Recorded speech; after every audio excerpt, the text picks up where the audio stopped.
नमस्कार दोस्तों। पढ़ छत्तीसगढ़ क्लासेस में आप सभी का एक बार फिर से बहुत बहुत स्वागत है। दोस्तों, जैसे कि आप सभी जानते हैं कि हम यहाँ पर आपको सीजी सेट और यूजीसी नेट का जो पेपर 1 है टीचिंग एप्टीट्यूड वाला, उसकी निःशुल्क तैयारी करवा रहे हैं। ठीक है। थ्योरी और एमसीक्यू के माध्यम से हम यहाँ पे आपका पूरा एंटायर सिलेबस कंप्लीट करते चल रहे हैं। दोस्तों, ये आपका जो आज का ये क्लास है, ये क्लास नंबर 10 है, ध्यान रखिएगा। इससे पहले मैंने आप लोगों के लिए 9 क्लासेस और प्रोवाइड किया है, जिसमें हमने यूनिट 1 कंप्लीट कर लिया और यूनिट 2 को स्टार्ट कर चुके हैं। ठीक है। यूनिट 1 जो आपका था टीचिंग एप्टीट्यूड वाला, उसे हमने फिनिश कर लिया दोस्तों। और यूनिट 2 जो है रिसर्च एप्टीट्यूड वाला, इसकी शुरुआत हमने कर चुका है। क्लास नंबर 8 से आप लोगों का यूनिट 2 शुरू हो चुका है। क्लास नंबर 8 से क्लास नंबर 8 में हमने रिसर्च एप्टीट्यूड का कुछ थ्योरी पढ़ा था दोस्तों, और क्लास नंबर 9 में हमने उसी का ही एमसीक्यू भी किया था। तो क्लास नंबर 8 जो है वो थ्योरी का था, और क्लास नंबर 9 जो हमने किया इसी पर ही आधारित था, यूनिट 2 पर एमसीक्यू किया था। आज की जो ये क्लास नंबर 10 है दोस्तों, इसमें हम लोग क्या करने वाले हैं, थ्योरी पढ़ने वाले हैं फिर से। और ये थ्योरी कंप्लीट आपका यूनिट 2 के लिए बनाई गई है दोस्तों। तो जो भी अभी तक नहीं जुड़े हैं हमसे, वो सबसे पहले जुड़ जाएंगे, क्योंकि हमारे इस चैनल पर हर विषय की निःशुल्क तैयारी करवाई जाती है। ना केवल CG set UGC net paper 1, अपितु यहाँ पे होने वाली जो भी शिक्षक भर्ती है वर्ग 2, वर्ग 3 और वर्ग 1 के लिए, और साथ ही साथ जो सब इंस्पेक्टर मेंस का जो एग्जाम होने वाला है निकट भविष्य में, उसकी भी तैयारी यहाँ पे निःशुल्क कराई जा रही है। तो अधिक से अधिक लोगों तक शेयर कर दीजिएगा। जो लोग महंगे कोचिंग नहीं जा सकते, या लोग जो काम करने जाते होंगे, जो ऑफिस में बैठे हुए होंगे, है ना, तो जिनके पास समय का अभाव है, तो वो निःशुल्क कक्षा से जुड़ जाएंगे और यूट्यूब के माध्यम से, हमारे चैनल के माध्यम से कभी भी कहीं भी अपनी ऑनलाइन स्टडी कर सकते हैं। ठीक है। और स्टार्ट करने से पहले मैं एक बार और जानकारी दे देता हूँ। जिन लोगों को भी हमारा ये नोट्स चाहिए, पीडीएफ नोट्स, पीडीएफ जो दे रहे हैं हम लोग, वो व्हाट्सअप में मैसेज कर सकते हैं। व्हाट्सअप करके बाय कर सकते हैं दोस्तों, खरीद सकते हैं। बहुत ही नॉमिनल फी रखा गया है। व्हाट्सअप नंबर है हमारा ऑफिशियली 8962530503 पर आप व्हाट्सअप करेंगे और पीडीएफ को हम आप लोगों को दे देंगे। आप लोग वहां पे परचेस कर सकते हैं। ठीक है। आप लोगों को क्यूआर कोड दे दिया जाएगा, आप वहां से बाय कर सकते हैं। बहुत ही नॉमिनल फी है, और जिन्होंने भी लिया है दोस्तों, वो धैर्यपूर्वक पढ़ते चलें, रिविजन करते चलें। आप सभी को बता देता हूँ कि मैं आप लोगों के लिए जो ये कंटेंट बना रहा हूँ एकदम फ्रेश है। 3-4 बुक का मैंने यहाँ पे पूरा सार निकाल करके यहाँ पे आपको पढ़ा रहा हूँ दोस्तों। एग्जाम ओरिएंटेड पढ़ रहे हैं हम लोग, है ना। देखिए, किताबों में बहुत सारी चीजें रहती हैं, लेकिन जो मैं सार निकाल कर पढ़ा रहा हूँ, जो एग्जाम ओरिएंटेड चीज पढ़ा रहा हूँ, तो उसमें मेरे को टाइम लग रहा है। कहने का मतलब है, हर दिन मैं यहाँ पर आप लोगों के लिए फ्रेश कंटेंट प्रोवाइड कराता हूँ, टाइप करवाता हूँ, एडिटर से बोल करके, टाइपिस्ट से बोल करके, तो उसमें थोड़ा समय लगता है। तो आप लोग निरंतर पढ़ते रहिएगा। जितना मैं आप लोगों को थ्योरी दे चुका हूँ, जितना मैं आपको एमसीक्यू दे चुका हूँ, नोट्स दे चुका हूँ, उसको बार बार रिविजन करते रहेगा, और आपका 10 सितंबर तक हम यहाँ पे सिलेबस कंप्लीट करा देंगे।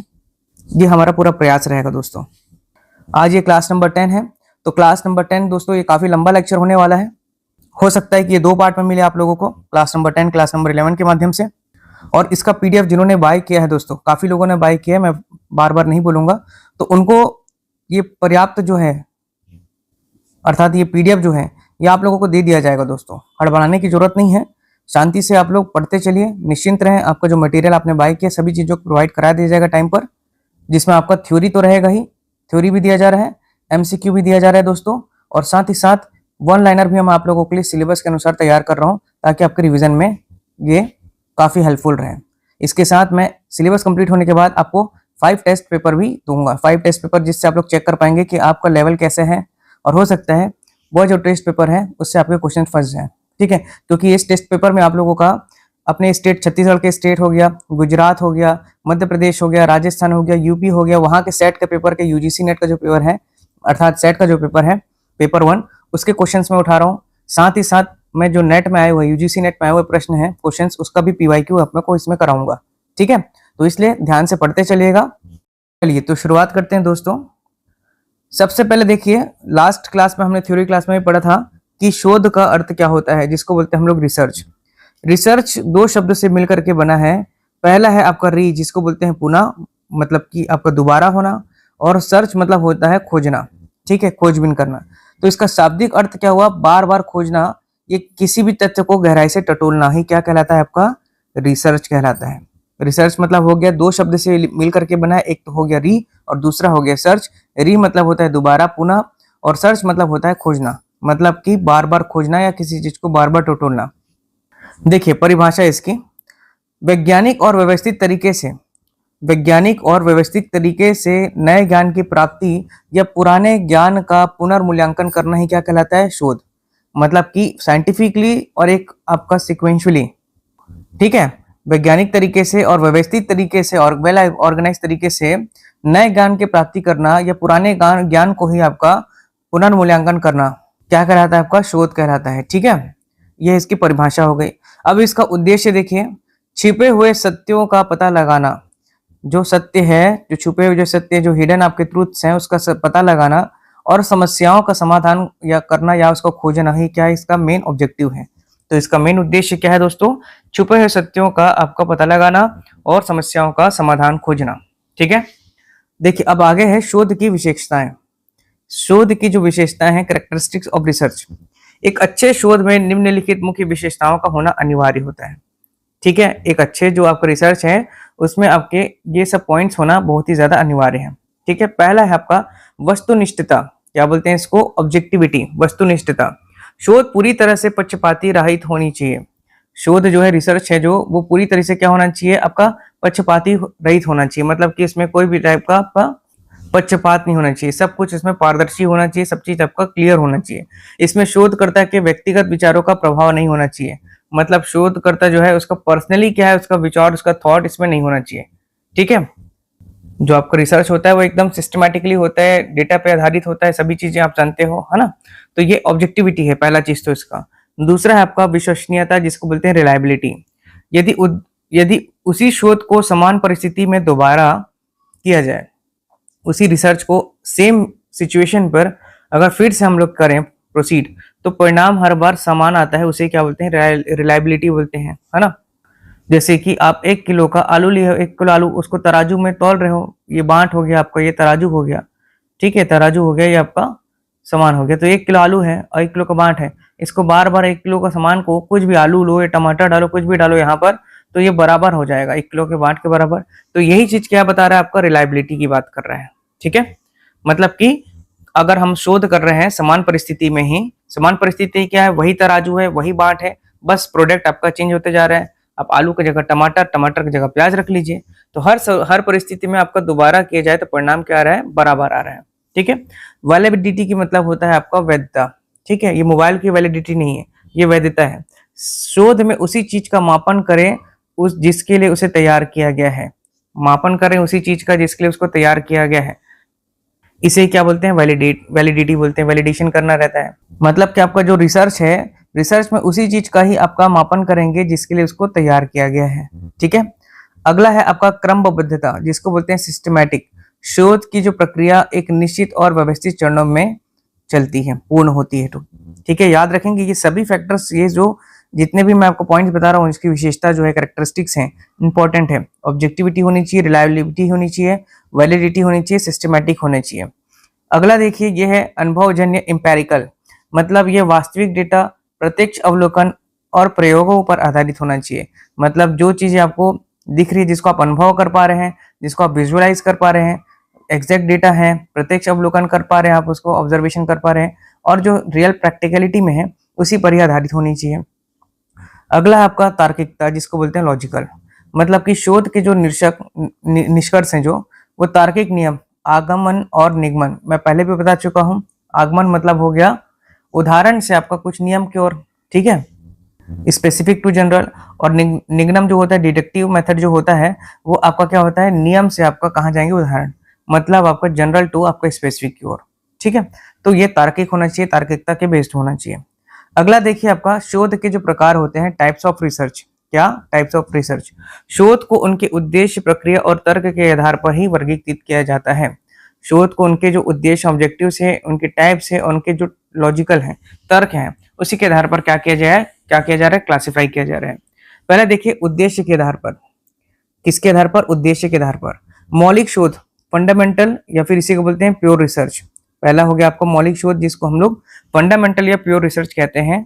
इसका उद्देश्य नए सिद्धांतों, जो आपकी थ्योरीज हैं, उसका निर्माण करना होता है और ज्ञान के भंडार में वृद्धि करना होता है। फंडामेंटल रिसर्च का मेन क्या उद्देश्य है दोस्तों? कि उसका थीसिस जो है, नए सिद्धांत जो है, उसका आपका निर्माण करना है और ज्ञान के भंडार में क्या करना है? वृद्धि करना है। जैसे उदाहरण आपका मैं बता दे रहा हूँ, यहाँ पे लिखा है न्यूटन का नियम, है ना। ग्रेविटी की बात किया था उन्होंने, है ना, ऊपर से एप्पल गिरता है नीचे, तो ये क्या हो गया, आपका नए सिद्धांत की खोज हुई यहाँ पर, है ना।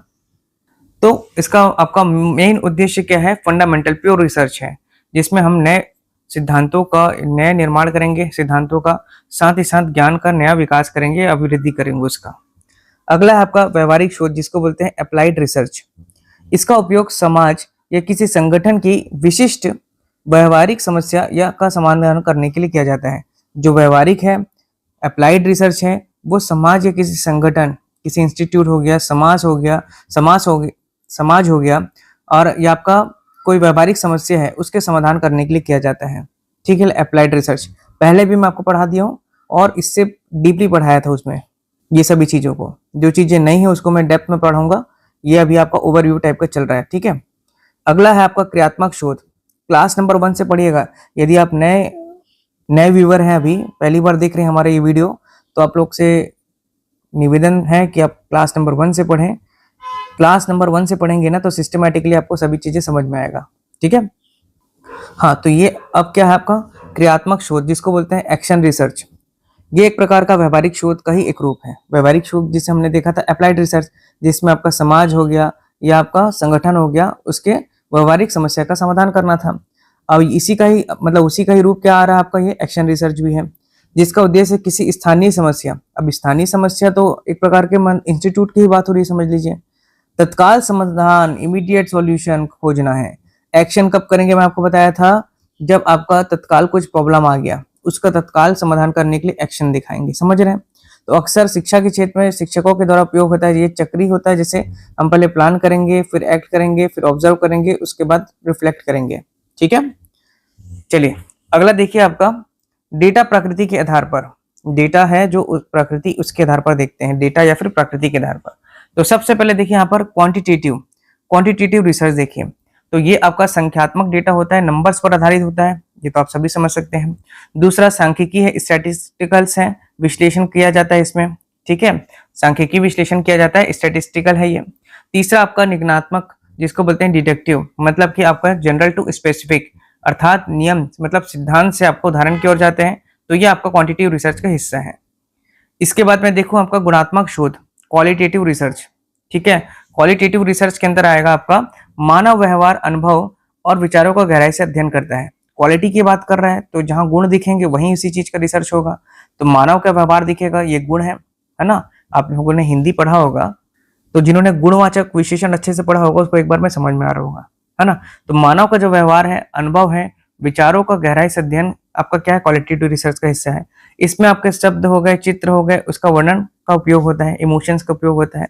और ये आगमनात्मक जो विधि होती है, इंडक्टिव प्रकृति का होता है, जिसमें हम लोग क्या स्पेसिफिक टू जनरल की ओर बढ़ते हैं, अर्थात आपका उदाहरण से सिद्धांत की ओर बढ़ते हैं। ठीक है, अब समय और अन्य आधारों पर भी देख लीजिए यहाँ पर जो रिसर्च होता है। एक तो हो गया आपका हिस्टोरिकल रिसर्च, जिसको हम लोग बोलते हैं भूतकाल की घटनाओं का विश्लेषण कर वर्तमान और भविष्य को समझना।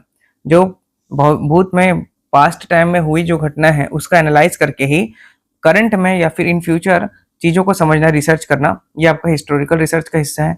और दूसरा है आपका एक्सपेरिमेंटल रिसर्च।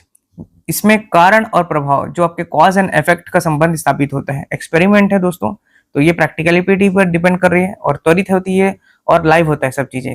इसमें चर वेरिएबल्स को नियंत्रित और हेरफेर मैनिपुलेट किया जा सकता है। ठीक है, इसमें चर जो है वेरिएबल्स को नियंत्रित और आपका मैनिपुलेट किया जा सकता है, हेरफेर किया जा सकता है उसमें। आगे देखिए दोस्तों, शोध के उपागम, प्रत्यक्षवाद और उत्तर प्रत्यक्षवाद, अप्रोचेस टू रिसर्च को देख रहे हैं हम लोग।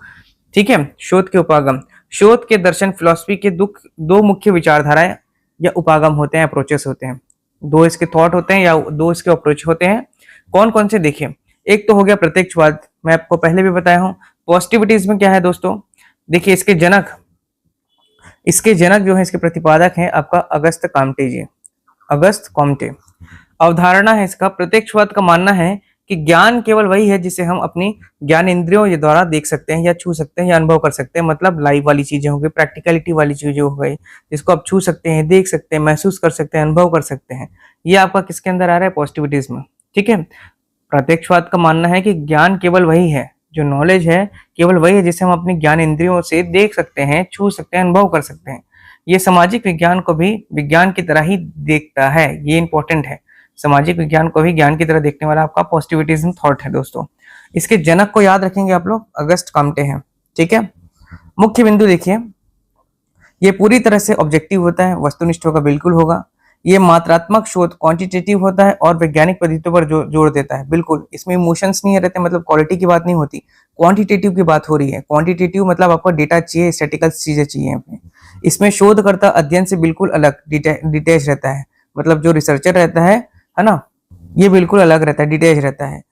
ये निश्चित नियम और सिद्धांतों का निर्माण पर विश्वास करता है, इसमें नियम और सिद्धांतों पर विश्वास करता है दोस्तों।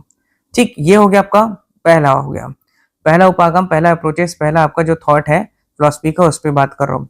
दूसरा आपका है पोस्ट पॉजिटिविज्म, जिसको हम लोग बोल रहे हैं उत्तर प्रत्यक्षवाद। अवधारणा देखिए, ये प्रत्यक्षवाद के बाद आई विचारधारा है, मतलब पहले पॉजिटिविज्म आई, उसके बाद आपका पोस्ट पॉजिटिविज्म आई। और इसका मानना है कि मानवीय व्यवहार जो होते हैं और सामाजिक वास्तविकताओं की पूरी तरह से शुद्ध विज्ञान के नियम, जैसे कि आपको भौतिक रसायन से नहीं समझा जा सकता। मतलब जो ह्यूमन बिहेवियर है या आपका सोशलिस्टिक जो आपका चीजें हैं, उसको आप विज्ञान या नियम से नहीं समझ सकते, ये बोल रहा है कौन? आपका पोस्ट पॉजिटिविज्म। क्योंकि मनुष्य की अपनी सोच होती है, उनकी एक अपनी भावनाएं होती हैं, ठीक है। तो ये आपका जस्ट उल्टा हो गया दोस्तों, ये पूरा फ्लिप्ड हो गया, अपोजिट हो गया किसका? पॉजिटिविज्म। ये आपका रियलिटी पे बिलीव नहीं कर रहा है, ये बल्कि आपका इमोशंस हो गए या आपका जो ह्यूमन बिहेवियर है उस पर डिपेंड कर रहा है, पोस्ट पॉजिटिविज्म, ठीक है। अब देखिए, ये आपका हो गया विषय निष्ठता होता है, पोस्ट पॉजिटिव। पोस्ट सब्जेक्टिव होता है, ठीक है। सब्जेक्टिव को कौन स्वीकार कर रहा है? आपका पोस्ट पॉजिटिविज्म। और ये गुणात्मक होता है, क्वालिटेटिव होता है और बहुपद्धति मल्टी मेथड उपयोग पर बल देता है। क्वालिटेटिव मतलब आपको वही बताया मैंने, आपका इमोशंस हो गया। क्वालिटी गुणवाचक विशेषण का उदाहरण जैसे बता रहा था, ठीक है। तो ये किसका है? Post positivism. और इसका मानना है कि हमारा ज्ञान कभी भी 100% अचूक नहीं हो सकता, इसमें सुधार की गुंजाइश हमेशा रहती है। हमारा जो ज्ञान है 100% अचूक नहीं हो सकता, बल्कि साइंस क्या बोलता है? 100% हो सकता है। लेकिन आपका पोस्ट पॉजिटिविज्म क्या बोल रहा है कि 100% अचूक नहीं होता। साइंस कहने का मतलब है वहां पे पॉजिटिविज्म की बात कर रहा हूँ, ठीक है। इसमें शोधकर्ता अध्ययन का हिस्सा बन सकता है, जबकि उसमें क्या है? डिटैच रहता है, अलग रहता है। जो शोध करता रहता है उसमें अलग रहता है, लेकिन इसमें हिस्सा बन सकता है क्योंकि अपनी खुद के थॉट भी इसमें डाल सकता है वो, ठीक। अब देखिए, यहाँ पर मैं इसको एक चार्ट के माध्यम से बता रहा हूँ। त्वरित तुलना तालिका प्रत्यक्षवाद बनाम आपका उत्तर प्रत्यक्षवाद, मतलब पॉजिटिविज्म वर्सेस उत्तर पॉजिटिविज्म। तो इसकी प्रकृति देखिए, पॉजिटिविज्म जो है आपका वैज्ञानिक और निश्चित होती है, ठीक है, 100% फिक्स्ड है आपका। यह व्याख्यात्मक और लचीला होता है, फ्लेक्सिबल होता है, मतलब इसमें 100% भी हो सकता है, 50%, 70% फ्लेक्सिबल है ये सभी चीजें। ये वस्तुनिष्ठ होती है, तो ये आपका विषयनिष्ठ होती है। ये आपका मात्रात्मक होता है, तो ये आपको गुणात्मक होता है, क्वालिटेटिव होता है। सार्वभौमिक नियम बनाना इसका, टू क्रिएट यूनिवर्सल लॉ इसका लक्ष्य है। तो इसका लक्ष्य है संदर्भ और गहराई को समझना, ठीक। चलिए, ये सभी चीजें आप लोगों को जो हम पीडीएफ नोट्स देते हैं, यही नोट्स आपको देते हैं जो हम पढ़ा रहे हैं आपको, ताकि आप लोगों को रिवीजन के समय समस्या ना हो। जो आप पढ़े हैं उसी में ही आप बार बार रिवीजन करते चलेंगे तो ज्यादा अच्छा है, ठीक है। हम यहाँ पर थ्योरी करा रहे हैं, थ्योरी के साथ एमसीक्यू से डबल मात्रा में करा रहे हैं, ठीक है। इससे क्या है दोस्तों, आपका पेपर तो है ही है, एमसीक्यू बेस्ड ऑब्जेक्टिव क्वेश्चंस रहेंगे, लेकिन यहाँ पे एक बार कॉन्सेप्ट आपका अच्छा क्लियर हो गया तो जितना हम लोग एमसीक्यू लगाएंगे ना, उतना आपका अच्छा रहेगा। मैं ऐसा टारगेट लेके चल रहा हूँ कि समथिंग 3000 प्रश्न के आसपास परीक्षा होने तक मैं आप लोगों को यहाँ पे करा दूंगा।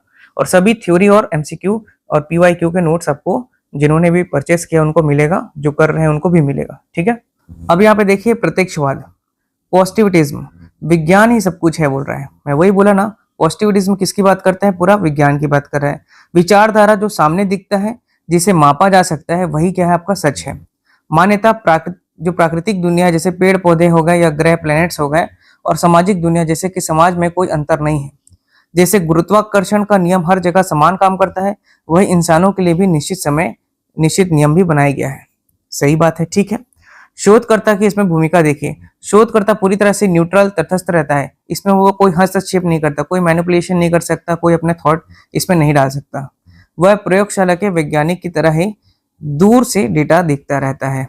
किसमें? आपका पॉजिटिविज्म, ठीक है, याद रखेंगे। क्योंकि आजकल व्यापम का जो ट्रेंड है दोस्तों, वो कॉम्प्लेक्स बना करके रखा है। मतलब असर्शन बेस्ड आपके क्वेश्चन आते हैं, अर्थात तर्क और कथन कारण वाले प्रश्न आते हैं। तो एक बार कॉन्सेप्ट आप अच्छे से समझ लीजिए तो कैसा भी क्वेश्चन आएगा आपसे बनेगा। मैं आपको यहाँ पे एंटायर सिलेबस कंप्लीट करा रहा हूँ और पूरे सिलेबस के हिसाब से ही सभी चीजें पढ़ा रहा हूँ यहाँ पे, ठीक है। 3-4 बुक का यहाँ पे मैं समावेशन करके आपको सभी चीजें यहाँ पे बता रहा हूँ दोस्तों। उम्मीद करता हूँ आपको समझ में भी आ रहा होगा, और यदि समझ में आ रहा हो, अच्छा लग रहा हो, तो आप लोग लाइक जरूर से कर दें दोस्तों, और अधिक से अधिक लोगों तक शेयर कर दें, ठीक है। क्योंकि हर एक यहाँ पे सब्जेक्ट को मैं निःशुल्क पढ़ाने का टारगेट लेके चला हूँ, चाहे वो साइंस हो, चाहे वो मैथ्स हो, चाहे आपका हिस्ट्री हो, चाहे आपका ज्योग्राफी हो, चाहे आपका टीचिंग एप्टीट्यूड हो, हर एक सब्जेक्ट हो। हाँ, और काफी सारे लोगों ने प्रश्न किया था कि सर मैथ्स भी कराएंगे क्या इसमें। भाई पूरा सिलेबस कंप्लीट होगा, पेपर 1 में जितना आपका पॉइंट दिया हुआ है, 10 यूनिट दिए हुए हैं, सभी यूनिट को पढ़ाएंगे हम यहाँ पे, ठीक है। तो अधिक से अधिक लोगों तक शेयर कर दीजिएगा दोस्तों। जो लोग फाइनेंशियली रूप से महंगे कोचिंग नहीं जा पाते हैं, या जो दूर दराज रह रहे हैं, जो लोग टाइम नहीं निकाल पा रहे हैं कोचिंग जाने के लिए, उनको जरूर से भेज दीजिएगा ताकि उनका भी भला हो सके, है ना। तो पॉजिटिविटीज में की बात कर रहा था। पॉजिटिविटीज में शोधकर्ता की भूमिका जो होता है, इसमें शोधकर्ता पूरी तरह से न्यूट्रल रहेगा। इसमें कोई भी वो आपका मैनिपुलेशन नहीं करेगा, कोई भी हस्तक्षेप नहीं करेगा। एक वैज्ञानिक की तरह ही वो पूरा दूर से ही आपका डेटा देखता है, कुछ नहीं कर सकता।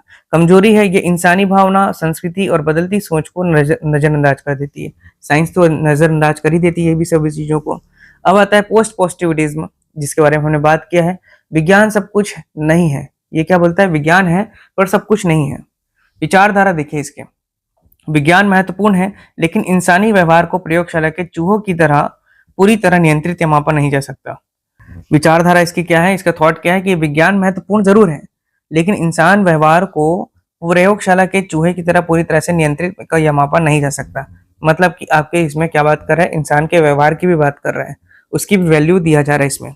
मान्यता है, वास्तविकता, रियलिटी क्या है इसमें, रियलिटी तो मौजूद है लेकिन इंसान होने के नाते हमें 100% सटीक रूप से कभी नहीं समझ सकते इसको, ठीक है। ये भी कह रहे हैं, ये भी सही है। हमारी अपनी सोच या सोच का चश्मा बीच में आ ही जाता है, ठीक बात है। यहाँ पर अपनी जो है, अगर कुछ सामने दिख रहा है आपके, आप उसको प्रैक्टिकलिटी रूप से देख रहे हैं, लेकिन आपका खुद एक थॉट तो जनरेट हो रहा है, उसी को यहाँ पे चश्मा से आपको संबोधित किया जा रहा है। शोधकर्ता की जो भूमिका देखिए, शोधकर्ता ये स्वीकार करता है कि उसके अपने मूल्य और पूर्वाग्रह भी शोध को प्रभावित कर सकते हैं। किसमें, पोस्ट पॉजिटिविटिज्म, उत्तर आपका प्रत्यक्षवाद में। इसके लिए वह केवल एक पद्धति पर निर्भर ना रहकर ट्रायंगुलेशन मतलब बहुपद्धति का उपयोग करता है। यानी इसमें मात्रात्मक और गुणात्मक दोनों का मिलना रहता है। मात्रात्मक कहने का मतलब है क्वांटिटेटिव और गुणात्मक दोनों ही मिलना, ठीक है। दर्शन, इसे आलोचनात्मक यथार्थवाद, क्रिटिकल रियलिज्म कहते हैं।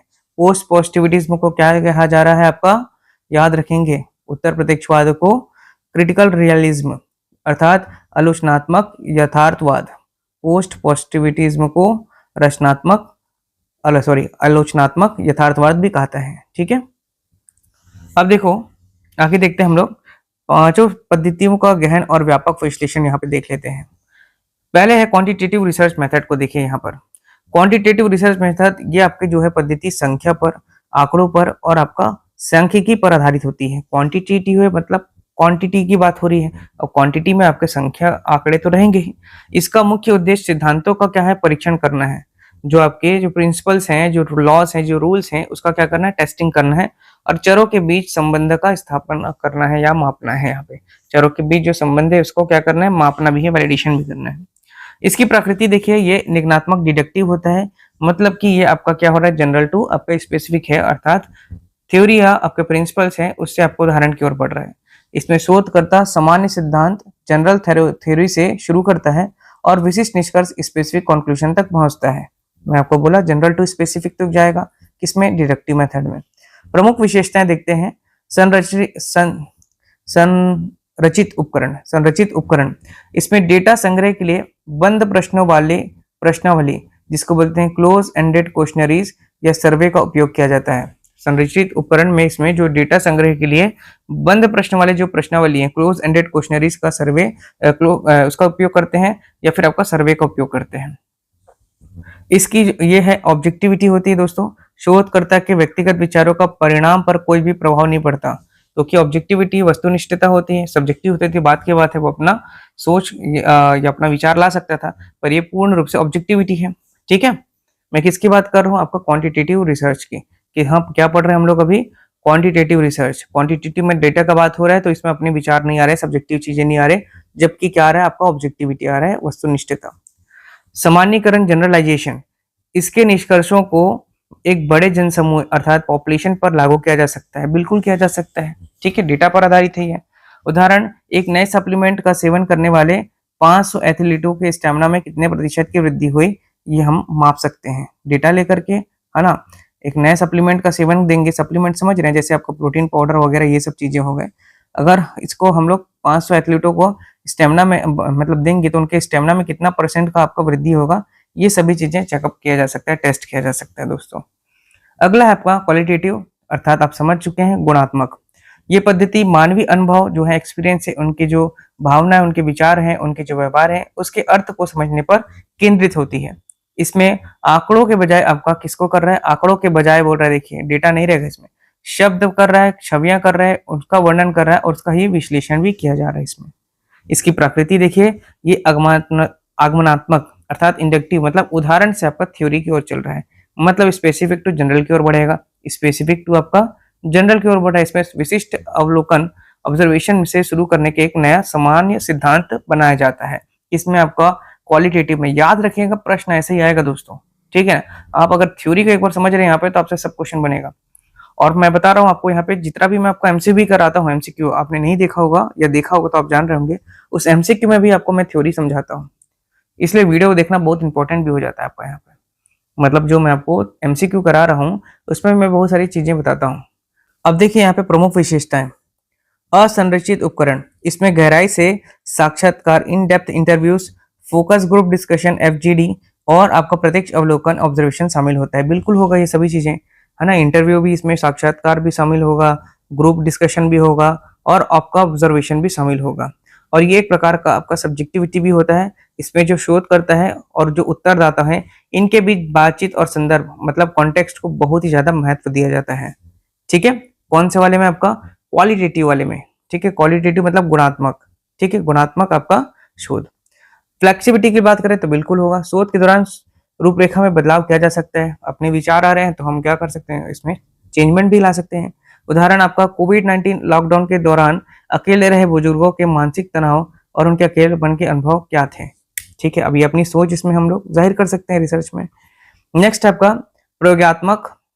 प्रयोगात्मक शोध पद्धति, जिसको बोलते हैं एक्सपेरिमेंटल रिसर्च मेथड।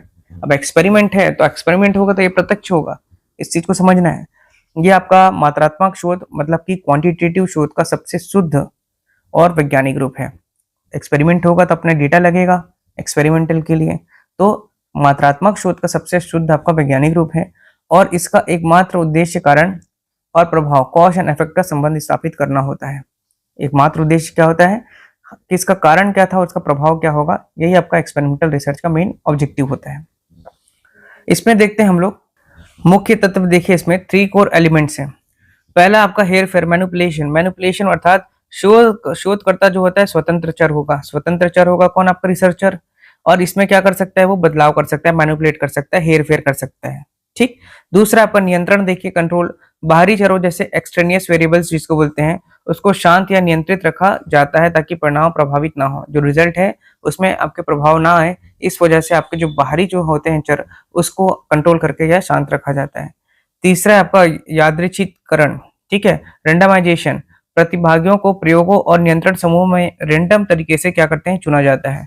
जो आपके पार्टिसिपेंट्स होते हैं उसको, है ना, जो आपका एक्सपेरिमेंट करेंगे या उसको कंट्रोल करेंगे उसके समूह में, तो उसको रेंडम तरीके से, यादृच्छिककरण तरीके से आपका चुना जाएगा। अगला है चरों, वेरिएबल्स की समझ, देखिए यहाँ पर, ठीक है, वेरिएबल्स की समझ। पहले देखिए स्वतंत्र चर जिसके बारे में बात किया था। स्वतंत्र चर वह कारण जिसमें शोधकर्ता बदलाव कर सकता है, मतलब स्वतंत्र चर कौन है, आपका शोधकर्ता है, ठीक है। दूसरा है आपका आश्रित चर, देखिए डिपेंडेंट वेरिएबल, वह प्रभाव जिसका मापन किया जाता है, जैसे कि मरीज की स्वास्थ्य, ठीक है। यहाँ पे उदाहरण था आपका जैसे दवा की खुराक, तो ये आपका शोधकर्ता इसमें बदलाव कर सकता है। अब डिपेंड कौन रहेगा, आपका मरीज का स्वास्थ्य या मरीज हो गया जो है वो यहाँ पर डिपेंड होगा, ठीक है, आश्रित चर हो गया। एक और उदाहरण देख लेते हैं। ये जांचना है कि क्या कक्षा में डिजिटल बोर्ड स्वतंत्र चर के उपयोग से छात्रों के परीक्षा अंकों में सुधार होता है। ये एक उदाहरण हो गया इसका बेस्ट, ठीक है। डिजिटल बोर्ड यहाँ पे क्या हो गया, स्वतंत्र चर हो गया, इसके उपयोग से छात्रों के परीक्षा अंक जो है वो आपके आश्रित, इसमें आपका जो डिपेंड है उस पर सुधार हुआ है कि नहीं, है ना। चलिए आगे देखते हैं यहाँ पे विवरणात्मक शोध पद्धति, जिसको बोलते हैं डिस्क्रिप्टिव रिसर्च मेथड। ये पद्धति वर्तमान में स्थिति क्या है ये बताती है, इसका वर्णन करती है, और इसमें स्थिति, घटना और या जनसंख्या का वैसा ही चित्रण किया जाता है जैसे वह वर्तमान में मौजूद है, मतलब इसका डिस्क्रिप्शन किया जाता है।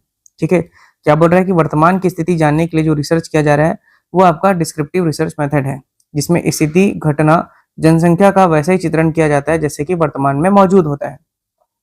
अब इसकी प्रमुख विशेषताएं देखिए, चरों पर कोई नियंत्रण नहीं होता है। ठीक है, शोधकर्ता पर चरों का कोई नियंत्रण नहीं होगा, ये केवल ये रिपोर्ट कर सकता है कि क्या हुआ या क्या दोहरा रहा है, मतलब कि जो शोध करता है वो आपके जो चर हैं, जो वेरिएबल्स हैं, उस पर कोई कंट्रोल नहीं करेगा, ये डायरेक्टली रिजल्ट जारी करेगा, रिपोर्ट जारी करेगा कि वहां पे क्या हुआ है, क्या कैसा है। दूसरा आपका सर्वे की बात हो रही है यहाँ पे, ये इस पद्धति का सबसे लोकप्रिय उपकरण होता है। इसके अलावा इसमें जनगणना, सेंसस और केस स्टडी भी शामिल किया जाता है। जो सर्वे करते हैं उसमें आपका क्या होगा दोस्तों, जनगणना आ गया, सेंसस हो गया, केस की स्टडी की, ये सभी चीजें शामिल होती हैं इसमें। भविष्यवाणी में आपके सहायक, ठीक है, ये वर्तमान स्थिति की सटीक डेटा देख करके भविष्य की योजनाओं के लिए आधार किया जाता है। ठीक है, उदाहरण, भारत के ग्रामीण क्षेत्रों में वर्तमान समय में ऑनलाइन बैंकिंग के प्रति उपभोक्ताओं का रुझान और उनकी आदतें कैसी हैं। ठीक है, जिसका उदाहरण हो गया आपका। अगला है आपका ऐतिहासिक शोध पद्धति, जिसको बोलते हैं हिस्टोरिकल रिसर्च मेथड, मतलब भूतकाल में क्या हुआ था, व्हाट वाज से संबंधित है, और इसका उद्देश्य इस इतिहास की घटनाओं और आलोचनात्मक विश्लेषण करके वर्तमान की समस्या या भविष्य, है ना, भविष्य के लिए सबक लेना है दोस्तों, समझना है, और वर्तमान की समस्याओं को समझना है और भविष्य के लिए सबक भी लेना है और तैयार रहना है। अगला है आपका स्रोतों का वर्गीकरण, जिसको बोलते हैं क्लासिफिकेशन ऑफ सोर्सेस। तो प्राइमरी सोर्सेज देखिए, सबसे विश्वसनीय स्रोत जो है प्राइमरी सोर्स है, जैसे आपका मूल दस्तावेज हो गया, प्रत्यक्षदर्शियों का बयान, प्राचीन सिक्के या डायरिया, है ना, या फिर आपका शिलालेख हो गया, ये प्राइमरी सोर्स है। जबकि द्वितीयक सोर्स की बात करें तो जो प्राथमिक स्रोतों के आधार पर लिखे गए, जैसे इतिहास के जो पाठ्य पुस्तक हैं या जीवनियां हैं आपकी या समीक्षा है, ये आपका सेकेंडरी सोर्स का हिस्सा है। मूल दस्तावेज क्या है, प्राइमरी हो गए, और जबकि उसी मूल दस्तावेज पर जो आपकी जानकारी इकट्ठा हुई है वो आपका सेकेंडरी सोर्सेस हो गया। आलोचना, जिसको बोलते हैं क्रिटिसिज्म, डेटा की शुद्धता की जांच करना ही आपका क्या कह रहा है, आलोचना, मतलब जांच हो रही है, मतलब क्रिटिसिज्म हो रही है। ठीक है, बाहरी आलोचना देखिए, इसमें ये जानना है कि दस्तावेज असली, ऑथेंटिक है या नकली, जैसे कि आपका स्याही, कागज या भाषा या प्राचीनता की जो जांच होती है वो आपके इसके अंतर्गत आती है। ठीक है, बाहरी आलोचना जो है इसमें आपका दस्तावेज की असली है कि नहीं ये जांच होती है। और आंतरिक आलोचना में देखा जाता है कि दस्तावेज के अंदर जो लिखी गई बातें हैं वो सत्यता, अर्थ की जांच करना है। मतलब इसमें मैं आपको बताया था कि ये मटेरियल की बात हो गई, और ये जो मटेरियल है उसके अंदर जो है कंटेंट है वो आपका क्या है, क्या लिखा हुआ है, इसकी जांच करना है। ठीक है, और ये आपका ऑथेंटिक है कि नहीं, कि फेक तो है, कि असली है, कि फेक है, ये चीज जानना है। ठीक है, उदाहरण, स्वतंत्रता पूर्व भारत 1900 से 1947 में महिलाओं को प्राथमिक शिक्षा के विकास में सामाजिक आंदोलन की भूमिका थी। ठीक है, ये एक उदाहरण हो गया इसका। अब देखिए शोध के चरण, वेरी इंपॉर्टेंट सेक्शन है ये दोस्तों, वो सभी चीजें तो कॉन्सेप्ट वाली समझने वाली थी, पर ये एग्जाम के पॉइंट ऑफ व्यू से वेरी इंपॉर्टेंट है। शोध की प्रक्रिया एक निश्चित होती है, एक वैज्ञानिक होती है और एक क्रमबद्ध तरीके से चलती है, आप सभी जानते हैं। एक फिक्स होगा, एक साइंटिफिक वे होगा और एक सिक्वेंशियल वे पे चलेगा दोस्तों। इसके मुख्य 8 चरण होते हैं, इसे याद रखेंगे। कितने चरण होते हैं दोस्तों, शोध के मुख्य 8 चरण होते हैं। ठीक है, आगे देखिए, सबसे पहला चरण है जो आपका, वह है आपका शोध समस्या का सूत्रीकरण। सूत्रीकरण कहने का मतलब है आपको क्या समस्या है उस विषय पर आपको शोध करना है, उस पर आपका चयन करना है, मतलब कि फॉर्मुलेशन ऑफ रिसर्च प्रॉब्लम। ठीक है, फॉर्मुलेट करना आपकी जो रिसर्च की प्रॉब्लम है उसको। ये शोध का सबसे क्या है, देखिए पहला हिस्सा है, मतलब पहला चरण कौन सा आपका, फॉर्मुलेट करना, मतलब समस्या का सूत्रीकरण करना। ठीक है, और ये सबसे महत्वपूर्ण चरण होता है क्योंकि इसी के आधार पर ही आपके बाकी चीजें होंगे। ठीक है, परीक्षा में प्रश्न करता है चरण दर चरण, इसलिए इसे याद रखिएगा दोस्तों। तो पहला आपको याद रखना है फॉर्मुलेशन ऑफ रिसर्च प्रॉब्लम। ये शोधकर्ता यह तय करता है यहाँ कि वह किस विषय और क्यों शोध करना चाहता है, मतलब उसका पर्पस क्या है और उसका सब्जेक्ट क्या है, वो डिसाइड कौन करता है, आपका रिसर्चर करता है। ठीक है, क्या करता है इसमें, समस्या की पहले पहचानना करेगा और उसे परिभाषित करना और उसके शोध के जो ऑब्जेक्टिव्स हैं उसको ये तय करता है। ठीक है, सब्जेक्ट का चयन करेगा, उसके ऑब्जेक्टिव का चयन करेगा और उसके डिफाइन करेगा कि ये क्या प्रॉब्लम है। एंड आफ्टर दैट उस पर आपका रिसर्च करके उसका रिजल्ट निकालेगा, मतलब कि समस्या का समाधान करेगा, नया ज्ञान का आपका क्या प्राप्ति करेगा उसमें, है ना। तो पहला हो गया, आपको याद रखना है शोध समस्या का सूत्रीकरण, फॉर्मुलेशन ऑफ रिसर्च प्रॉब्लम। अगला है आपका संबंधित साहित्य का विस्तृत सर्वेक्षण, मतलब कि लिटरेचर रिव्यू। समस्या चुनने के बाद शोधकर्ता यह तय करता है कि इस विषय पर पहले दुनिया में क्या क्या काम हो चुके हैं। मतलब कि जो आपके रिसर्चर व्यक्ति हैं, जो शोध करता है, वो ये देखेगा समस्या को चुनने के बाद कि ये जो टॉपिक है, जो विषय है, वो इससे संबंधित दुनिया में पहले क्या क्या काम हो चुका है, क्या क्या चीज़ें इसमें साक्ष्य मिल चुके हैं। ठीक है, मतलब इसमें क्या करेगा, वो पुरानी किताबें, रिसर्च के जो पेपर होते हैं, जो जर्नल्स होते हैं, है ना, इंटरनेट आदि पर मौजूद लेखों को यह क्या करेगा, पढ़ेगा दोस्तों। इसका उद्देश्य है, इससे आपको ज्ञान का अंतर, मतलब रिसर्च गैप का पता चलेगा, यानी वह बात जो पहले के शोधकर्ताओं ने छोड़ दी थी और जिस पर आप क्या करेंगे, पूरा करेंगे। मतलब कि आप रिसर्च करेंगे। रिसर्च गैप कहने का मतलब है जो पूर्व ज्ञान, जो आपको ज्ञान मिल चुका है, जो भी लिटरेचर्स हैं उसमें आपको जो नौ जानकारी मिली है, और आप जो रिसर्च कर करके जो आपको जानकारी को पूरा करेंगे, उसी को यहाँ पर रिसर्च गैप बोल रहा है। ठीक है, मतलब आपका ज्ञान जो भी वर्तमान में आपके जो बोध है, अंडरस्टैंडिंग है, वो और जो पुराने का ज्ञान है उसके बीच के गैप को यहाँ पे रिसर्च गैप बोल रहे हैं। ठीक है, तो साहित्य का यहाँ पे विस्तृत क्या करेगा, सर्वेक्षण करेगा, लिटरेचर रिव्यू। पहला है फॉर्मुलेशन ऑफ रिसर्च प्रॉब्लम, दूसरा आपका लिटरेचर रिव्यू। ठीक है, मतलब शोध समस्या का सूत्रीकरण हो गया, और दूसरा आपका संबंधित साहित्य का विस्तृत सर्वेक्षण करेगा। अब क्या करेगा इसके बाद, फॉर्मुलेशन हाइपोथेसिस। ठीक, कहने का मतलब है परिकल्पना का निर्माण करना। परिकल्पना कहने का मतलब है एक अस्थायी अनुमान, जिसको बोलते हैं टेंटेटिव सपोजिशन, या एक पढ़ा लिखा अंदाजा जिससे जांच की जानी बाकी है। मतलब एक प्रकार का क्या है, यहाँ पर आपका टेंटेटिव अनुमान लगा रहा है, एक अस्थायी अनुमान लगा रहा है कि इस प्रॉब्लम का ये सॉल्यूशन हो सकता है। इसमें दो या दो से अधिक चर, जो वेरिएबल्स हैं, उसके बीच एक संभावित संबंध या आपका तर्क बनाने का दावा करता है। ठीक है, क्या करेगा, हाइपोथेसिस करेगा दोस्तों, मतलब परिकल्पना का निर्माण करेगा। ठीक है, तीसरा जो हो गया आपका फॉर्मुलेशन ऑफ हाइपोथेसिस। पहला आपका हो गया फॉर्मुलेशन ऑफ रिसर्च प्रॉब्लम, उसके बाद लिटरेचर रिव्यू था, इसके बाद तीसरा है फॉर्मुलेशन ऑफ हाइपोथेसिस। इसके बाद जो चौथा है आपका, वो है शोध रूपरेखा, अभिकल्प तैयार करना, जिसको बोलते हैं preparing the research design. Design उसका खाका तैयार करेगा। ये शोध का जो ब्लूप्रिंट के नाम से जाना जाता है, जैसे मकान का नक्शा होता है, वैसे आपका शोध का नक्शा होता है, और इसमें यह तय करते हैं कि आगे का काम कैसे होगा दोस्तों। ये तय करके शोध का प्रकार क्या होगा, मात्रात्मक होगा कि गुणात्मक होगा, यह तय किया जाता है।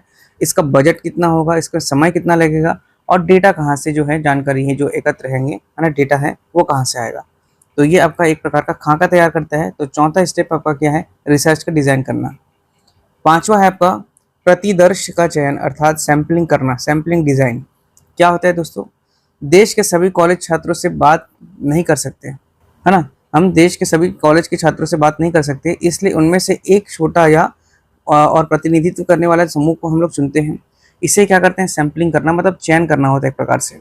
और इसमें जनसंख्या, पॉपुलेशन में जो सैंपल चुनने की जो विधि है वो आपका तय करते हैं, जैसे आपका रैंडम सैंपलिंग हो गया, तो है ना। कहने का मतलब है जो आपका ये सैंपलिंग है जो रिसर्च में है, इसका मतलब है कि बड़ी जो आबादी में से एक कुछ जो चुनिंदा लोगों को क्या करना है, या उसकी इकाइयों के या उप समूह जो हो गए, छोटे लोगों का ग्रुप जो हो गया, सबसेट हो गया, उसको चुनने की प्रक्रिया है, ताकि उन पर अध्ययन करके पूरी आबादी के बारे में क्या कर सके, निष्कर्ष निकाला जा सके। ठीक है, इसको प्रतिचयन या आपका नमूनाकरण भी कहते हैं दोस्तों। ठीक है, जब भी आपको रिसर्च में पूरी आबादी के से डेटा को अगर इकट्ठा करना बहुत महंगा या कठिन या आपका समय लेने वाला होता है, तब शोधकर्ता सैंपलिंग का सहारा लेते हैं। जो छोटे समूह जो है ना, उसको चुन करके सैंपल करते हैं। ठीक है, उसी को क्या बोलते हैं, मतलब सैंपल कहते हैं। और ये पूरी आबादी का सही प्रतिनिधित्व, रिप्रेजेंटेशन करने वाला होना चाहिए। ठीक है, इसे याद रखेंगे। नेक्स्ट आपका कलेक्शन ऑफ डेटा, आंकड़ों का क्या करेंगे हम लोग, कलेक्शन करेंगे। ये ऑन फील्ड काम है, मतलब कि आपको जमीन में स्तर पे उतर के काम करना पड़ेगा। ऑन फील्ड काम है जहाँ वास्तव में जानकारी या आंकड़े क्या करेंगे, इकट्ठा करेंगे। क्या करना है, उपकरणों का उपयोग करके, जैसे आपका क्वेश्चनरीज को अपन उपयोग करेंगे। अब आप बोलेंगे क्वेश्चनरी क्या होता है, तो देखिए क्वेश्चनरीज जो होते हैं वो आपका रिसर्च में जो है ना, क्वेश्चनरीज का उपयोग करके डेटा को क्या करते हैं, इकट्ठा करने में एक प्रकार का ये टूल है, मदद आता है। ठीक है, इसका सही उपयोग करने के लिए एक व्यवस्थित प्रक्रिया का पालन भी करना पड़ता है ना। जैसे आपको उद्देश्य क्या है आपका, ठीक है, रिसर्च का उद्देश्य क्या है, उसके प्रश्न के प्रकार सुनेंगे, है ना। वो प्रश्न कैसे हो सकते हैं आपका, ओपन एंडेड हो सकते हैं, ओपन एंडेड पहले भी बताया आपको, क्लोज्ड एंडेड भी हो सकते हैं, है ना। इस प्रकार के प्रश्न हो सकते हैं। ओपन एंडेड हो गया आपका, क्लोज्ड एंडेड प्रश्न हो गए, खुले प्रश्न। ओपन एंडेड क्या हो गया, सॉरी क्लोज एंडेड समझ लीजिए पहले। क्लोज एंडेड जो है उसमें आपका जो विकल्प, जो एमसीक्यू, यस नो और रेटिंग के इस्तेमाल किया जाता है ना, एनालाइज करने के लिए। जबकि ओपन एंडेड क्या होता है, उसमें उत्तरदाता अपने शब्द में विचार लिखते हैं, है ना। गहरी जानकारी के लिए उपयोग कौन सा करते हैं अपन, ओपन एंडेड करते हैं। तो ये क्वेश्चनरी है, ये एक प्रकार का टूल है जहां हम लोग डेटा को इकट्ठा करने के लिए करते हैं। साक्षात्कार का भी सहारा लेते हैं और साथ ही साथ ऑब्जर्वेशन का भी सहारा लेते हैं, किसके लिए, डेटा को कलेक्शन करने के लिए। ठीक है, अगला स्टेप है डेटा का विश्लेषण, एनालाइज करेंगे और परिकल्पना परीक्षण करेंगे, हाइपोथेसिस टेस्ट भी करेंगे और साथ ही साथ डेटा का एनालिसिस भी करेंगे। तो इसमें डेटा इकट्ठा होने के बाद वह कच्चे रूप रॉ डेटा में होता है। उसे समझने योग्य बनाने में इसे चरण का काम का कहा जाता है। क्या करते हैं, इसमें डेटा को टेबल या ग्राफ में बदलते हैं दोस्तों, ताकि डेटा को एनालाइज कर सकें अच्छे से। इसके बाद आपका सांख्यिकी टेस्ट, जैसे कि आपका टी टेस्ट, ची स्क्वायर टेस्ट या SPSS सॉफ्टवेयर की मदद से ये जांचने की आपकी बनाई जाती है कि परिकल्पना जो है वो सही साबित हुई है कि नहीं। जो हमने टेंटेटिव रिजल्ट सोचा था हाइपोथेसिस करके समय, वो सही हो रहा है कि नहीं हो रहा है। ठीक है, तो ये डेटा एनालिसिस और हाइपोथेसिस का समय है। कौन सा, 7 स्टेप। 8वां जो है अंतिम स्टेप, इसको बोलते हैं जनरलाइजेशन, अर्थात आपका सामान्यकरण और व्याख्या रिपोर्ट लिखना, इंटरप्रिटेशन और रिपोर्ट राइटिंग। ये अंतिम चरण होता है जहां आप निष्कर्ष को दुनिया के सामने क्या करते हैं, प्रस्तुत करते हैं। इसमें शोध के जो परिणाम की व्याख्या करेंगे, उन्हें सिद्धांतों से जोड़ना है, थीसिस लिखेंगे, है ना, और शोध पत्र लिखना है। ये सभी चीजें इसमें होती हैं। अंत में आपका संदर्भ ग्रंथ, जिसको बोलते हैं बिब्लियोग्राफी, रेफरेंस लिखना होता है दोस्तों। चलिए अब आगे देखते हैं शोध के चरणों के त्वरित चार्ट। देखिए क्विक फ्लो चार्ट देख लेते हैं अपन इसका, है ना। शोध के चरणों के क्विक फ्लो चार्ट। सबसे पहले देखिए समस्या की पहचान करना। अभी जो पढ़े हैं ये प्रश्न परीक्षा में आता है, इसलिए मैं यहाँ पे समझाने के लिए आपको अलग से दिखा रहा हूँ। समस्या की पहचान करना मतलब होता है आपका आइडेंटिफाई द प्रॉब्लम। इसी को ही आप लोग इंग्लिश में एक और शब्द भी पढ़े हैं, है ना, आइडेंटिफाई द प्रॉब्लम, तो आप लिख लीजिए। साथ ही साथ ये आपका होता है फॉर्मुलेशन ऑफ रिसर्च प्रॉब्लम, अभी पढ़े हम लोग। ठीक है, इसके बाद साहित्य की समीक्षा, मतलब मैंने अभी बताया रिव्यू ऑफ लिटरेचर या लिटरेचर रिव्यू ऑफ लिटरेचर हो गया। ठीक है, इसके बाद हाइपोथेसिस करेंगे, फॉर्मुलेशन ऑफ हाइपोथेसिस। ठीक है, फॉर्मुलेट द हाइपोथेसिस मतलब कि परिकल्पना बनाएंगे, है ना, कि ये इसका रिजल्ट हो सकता है, ये इसका सॉल्यूशन हो सकता है, फॉर्मुलेशन ऑफ हाइपोथेसिस। फिर शोध का अपन क्या करेंगे, डिजाइन नक्शा बनाएंगे, मतलब कि रिसर्च डिजाइन, खाका तैयार करेंगे। इसके बाद हम लोग क्या करेंगे दोस्तों, सैम्पलिंग करेंगे। ठीक है, सैम्पलिंग का प्रोसेस होगा। और इसके बाद हम लोग डेटा को क्या करेंगे, कलेक्ट करेंगे। तो डेटा कलेक्ट हो गया। चरण दर चरण ये प्रश्न परीक्षा में काफ़ी बार आ चुका है, इसलिए मैं आपको करा रहा हूँ। फिर डेटा का यहाँ पे एनालाइज करेंगे दोस्तों, और इन द एंड हम लोग क्या करेंगे, थीसिस, या फिर आपका इसी को बोलते हैं रिपोर्ट राइटिंग।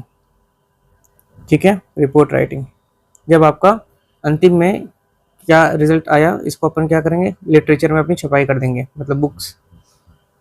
अंतिम आपका रिजल्ट, आपका अंतिम परिणाम में इसको शो करेंगे। तो ये आपका क्या हो गया, शोध के चरणों का आपका क्विक फ्लो चार्ट था दोस्तों। ठीक है, चलिए अब देखिए परीक्षा के लिए महत्वपूर्ण बात यहाँ पर मैंने आपको ध्यान में देने के लिए बताया है। पहला चीज़ तो जो शोध का जो चरण के जो चक्री है, चरण चक्री जो हमने देखा अभी, वो लचीला हो सकता है। लचीला मतलब उसमें आपका थोड़ा लचीलापन ला सकते हैं, उसमें फ्लेक्सिबिलिटी हो सकती है। लेकिन इसका जो मूल क्रम जो है दोस्तों, वो यही रहेगा, सीक्वेंस यही रहेगा। मतलब परीक्षा में उसी सीक्वेंस को बताना है जो मैं आपको बताया हूँ। ठीक, ध्यान रखेंगे इसको। थीसिस के अंत के में संदर्भ जो रेफरेंस लिखना अनिवार्य होता है, ताकि क्या हो, साहित्य की चोरी, जिसको हम लोग बोलते हैं प्लेजरिज्म, इससे बचा जा सके। ठीक है, थीसिस की चोरी जो होती है, मतलब साहित्य की जो चोरी होती है उसको बोलते हैं प्लेजरिज्म।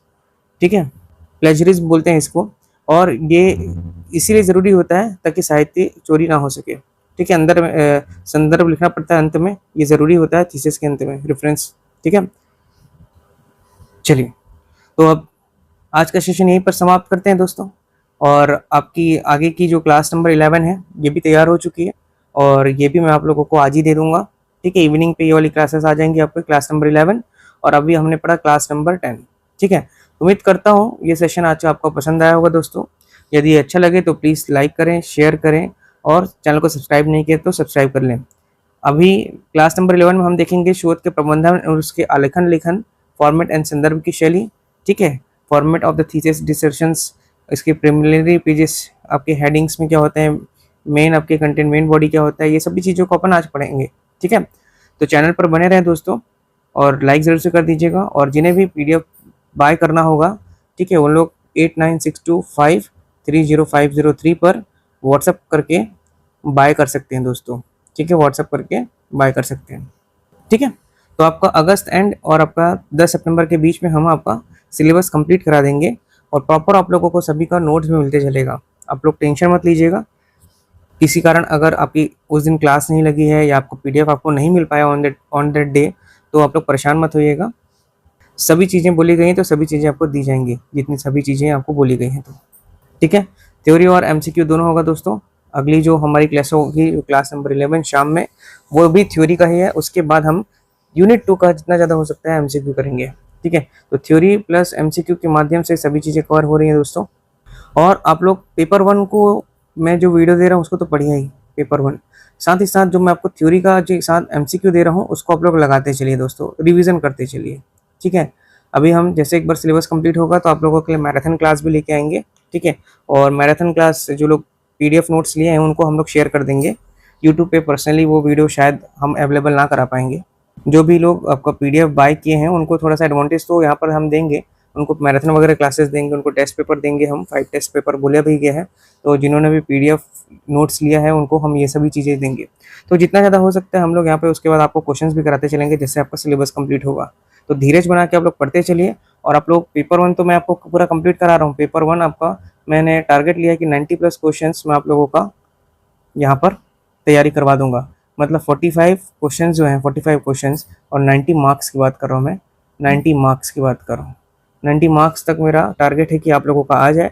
45 क्वेश्चंस आप लोग प्लस आपका सही हो दोस्तों, उसके लिए मैं पूरी तैयारी यहाँ पे करते चल रहा हूँ। हर दिन मैं बैठ करके यहाँ पे टाइपिस्ट से आप लोगों के लिए क्वेश्चंस और जो थ्योरी है दोनों तैयार करवाता हूँ। इसलिए थोड़ा डिले हो सकता है चीज़ों पे, लेकिन आपका सिलेबस पूरा कंप्लीट होगा। जो लोग पेपर 1 का जो PDF नोट्स लिए हैं उन लोग पेपर 2 को भी बढ़िया से तैयारी करते चलें, ठीक है। पेपर 1 तो मैं आप लोगों को यहाँ पर पूर्ण तैयारी करवा रहा हूँ, थ्योरी MCQ दोनों के माध्यम से, लेकिन अधिक से अधिक समय आप लोग पेपर 2 पे भी निकालिए, क्योंकि आप लोग नोट्स लिए हैं, जो PDF लिए हैं दोस्तों, वो आप लोग का समय बचा रहा है एक प्रकार से, है ना। जैसे 10-10 PDF 5-5 PDF आपका हो जाता है, तो आप लोग उसको पढ़ सकते हैं, रिविजन कर सकते हैं, या प्रिंट निकाल करके उसको अंडरलाइन करते हुए पढ़ सकते हैं, ठीक है। इससे आपका समय बचेगा और पेपर 2 पे आप लोग ज़्यादा फोकस करिएगा उस समय। पेपर 1 आपका 10 सितंबर तक हम यहाँ पे कराने का पूरा प्रयास करें, ठीक है। चलिए तो मिलते हैं अगले वीडियो में दोस्तों। यदि वीडियो अच्छा लगे तो लाइक शेयर जरूर से करें। आपके एक लाइक से मेरा मनोबल बढ़ता है, आप सभी को पता है। और उन लोगों को जरूर से शेयर कर दीजिए जो लोग हायर कोचिंग्स नहीं जा पाते हैं, महंगी कोचिंग नहीं जा पाते हैं, और जिनके पास समय का अभाव है, जो काम करते करते पढ़ाई कर रहे हैं, उनको ज़रूर से ये वीडियो शेयर कर दीजिएगा, ताकि वो भी निःशुल्क कोचिंग का लाभ उठा सकें। इस हमारे चैनल पर आप लोगों को हर विषय की पूर्ण तैयारी कराई जाती है, चाहे वो आपका छत्तीसगढ़ या आपका मैथ्स हो, या आपका रीजनिंग हो, या आपका लैंग्वेज हो, इंग्लिश हो, हिंदी हो, छत्तीसगढ़ी भाषा हो, ठीक है, या आपका GS हो, मतलब कि हिस्ट्री हो, या आपका ज्योग्राफी हो, भूगोल हो, ठीक है, कॉन्स्टिट्यूशन संविधान हो, और आपका पूरा साइंस, आर्ट, कल्चर, और आपका technology and economics and EVS, सभी चीज़ों को ना मैं अपने इस YouTube चैनल पर आप लोगों के लिए पढ़ाऊंगा। निःशुल्क है दोस्तों, ठीक है। तो अधिक से अधिक लोगों तक शेयर कर दीजिए। डेप्थ में पढ़ेंगे, सभी चीज़ों को डिटेलिंग के साथ पढ़ेंगे, ताकि अब एक बार अच्छे से पढ़ लें तो आप लोगों का पूर्ण तैयारी हो जाए अच्छे से। और कभी भी आपको कुछ भी चीज़ों में कठिनाई पड़ती है तो आप हमारा वीडियो अवेलेबल है यूट्यूब पर, आप कभी भी एक्सेस कर सकते हैं, कभी भी पढ़ सकते हैं, कभी भी रिविज़न कर सकते हैं, ठीक है। तो ज़रूर से अधिक लोगों तक शेयर कर दीजिएगा दोस्तों। मिलते हैं अगले वीडियो में। जय हिंद, जय भारत, जय छत्तीसगढ़, धन्यवाद।